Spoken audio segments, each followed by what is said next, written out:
see all of those young guys that got snaps. Happy with the enthusiasm, happy with the technique. Yeah, they did pretty good. It was good for those guys, but they went out and executed, and so it's good to see. They're paying attention all week. A lot of coachable moments coming out of that game for those guys. Oh, sure. Especially for your first everybody, team. For everybody, but yeah, certainly for them. And they'll be a lot better for it and have an opportunity to play. So a lot of them got to play a lot of the game. So the second team guys in particular. Brent, at this stage of their careers, how much do you think Kayvon and Isaiah and Tanner enjoy the versatility and moving around as much as they can?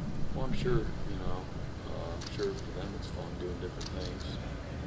And, I think they understand, the strategy part of things. And, they've really bought into that and understand not only, again, the what, but the why.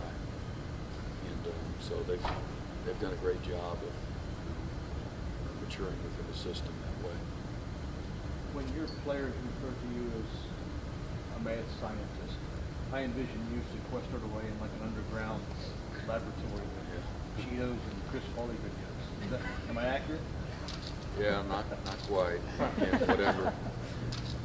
Again, whatever we do, it's only as good as the players that are out executing it. So first and foremost, it's them, and then we have not reinvented the wheel at all. And what we do is again a collaborative, effort. So I'm just trying to find the best way to utilize the personnel that we have, and that can change from week to week, but we have enough versatility where we can do that. Kayvon says he loves the way, how enthusiastic you get when they make a big play. Like the other day, he saw you on video after with his interception, and so that just really energizes them and all. How do you feel like when you're out there? Well, it's all of us because there's a celebration for all of us, just because there's a lot of hard work that goes in to the week.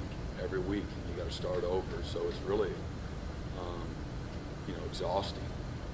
The physical preparation, mental preparation, and so again, anytime you have success after all that hard work, you're really invested and you're passionate about it. Passion for your players, and love for your players. And so it's just emotion, enthusiasm, passion, love for the game, and for the guys that you work with. You think sometimes you want to go out there? I'm sorry? You think sometimes you want to be out there maybe getting interceptions as well? No. I might be able to get picked because I know where to be. I'd have to pitch it, lateral it after I got it.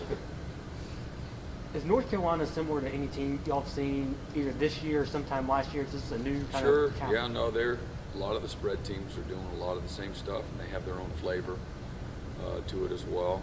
You'll see some of the same similarities. A lot of the counters and the RPOs that you saw even this last week, you'll see with North Carolina as well. And the quarterback run game, move the pocket. These guys got their deep running back, and we talked about last week's back being a great player. They've got three really good backs, and utilize the tight end a lot more in the throwing game than last week's opponent. But of course, everything goes through the quarterback in the run game. Brent, when you play as many guys as you were able to last week, is there a balance between the need to build depth and the need to keep the front line guys as crisp and sharp as you have to? Sure, yeah, and I think we did that.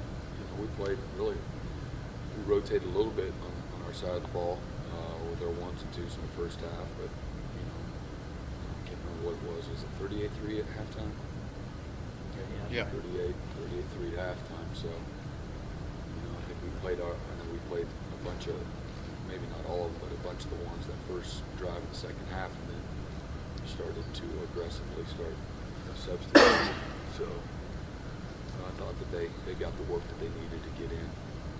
And but again, it's a long season, and you're going to have some injuries, and you got to develop your team. So they need to play meaningful situations too.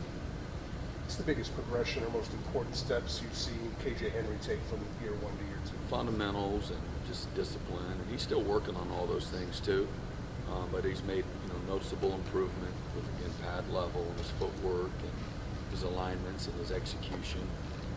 And then again playing under stress with those same techniques and fundamentals. And eye discipline, not looking in the backfield, standing straight up and down when you're looking in the backfield, and getting dug out of gaps. He's learning how to be a more physical player at the point of attack and not just a pass rusher. Brent, when you look at UNC, their new quarterback, the freshman, what do you see in him so far? Very savvy, big arm, quick release, tough, competitive, instinctual, intelligent, plays with a lot of passion. And, he's athletic and mobile. He's a guy that I know was very, we tried to get him, so our offensive staff felt very strongly about it. What's your relationship like with Mac Brown? Is it kind of strange to go facing him again now? I don't look at it as strange. Most of the career that I've had, I've known Mac Brown as Coach Brown, really all of my career. So it's when he was handing us the mic and interviewing us, it was the same way. It's Coach Brown. The difference is he's not Texas now. He's at North Carolina, and so for me, it's one of the best ever to coach the game. So it's neat to see him still involved in the game and doing well. Coaching coach. And he's obviously done a great job of, like all good coaches, and continue to evolve. And he's a great leader. He's had a lot of success for all those reasons. I bet when when it was time to focus on Coach Brown back in your old life, I mean, that must have been bunker mentality for you guys. Yeah, it's at Oklahoma, Texas Brown. Sure. I mean, that's a long history and a tradition-rich rivalry, and a lot of high stakes. And the state of Texas, Texas is, that's the crown jewel, and they're hard to beat, in recruiting. But we had a lot of wars in recruiting, certainly a lot of battles on the field, a lot of emotion goes into that game. So just like you would see it's more similar to a South Carolina Clemson rivalry than it is Oklahoma State. To be honest, it's just another level. Even though Oklahoma State's a big rival of Oklahoma, it's a whole different set of cards that you're dealing with.